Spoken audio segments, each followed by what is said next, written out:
More roundabouts are being used in London because they help reduce serious collisions and help keep traffic flowing. But because roundabouts are a fairly new phenomenon in North America, they can be dizzying to understand. So, let's get in the loop and look at how roundabouts are used by people walking, riding their bikes, and driving. When compared to signalized intersections, roundabouts can help improve safety and traffic flow. One of the biggest benefits of roundabouts is that they help reduce the potential for injuries and serious crashes by up to 70%. This is done by lowering the speed of traffic moving through the roundabout and by requiring all drivers to travel in the same direction. Roundabouts can also reduce idling and emissions from vehicles, as drivers yield when entering a roundabout instead of stopping at a red light.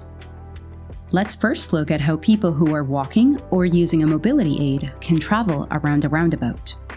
If you're walking near a roundabout, use the designated crossings and sidewalks or multi-use paths.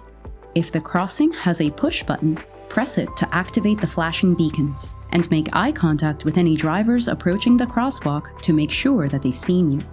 Travel around the outside, crossing one direction of vehicle traffic at a time, and pausing on the pedestrian islands in between.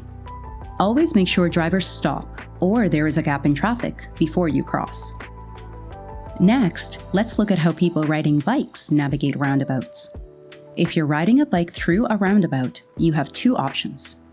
First, for confident cyclists, you can ride through the roundabout like any other vehicle. To do so, before entering the roundabout, carefully move into the center of the appropriate travel lane. Stay in the middle of the traffic lane until you are ready to exit the roundabout, and then signal so that others around you can see when you are ready to exit.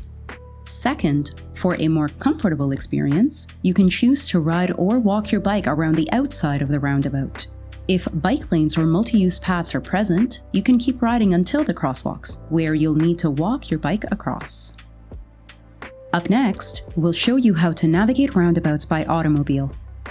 As you approach the roundabout, follow the signs to choose the lane you need to be in based on whether you're exiting right, left, or going straight through. Be sure to slow down, stay mindful of others, and look for pedestrians and cyclists. Yield to any pedestrians or cyclists in the entry crosswalk. Drivers must also yield to any traffic that's already in the roundabout, including cyclists.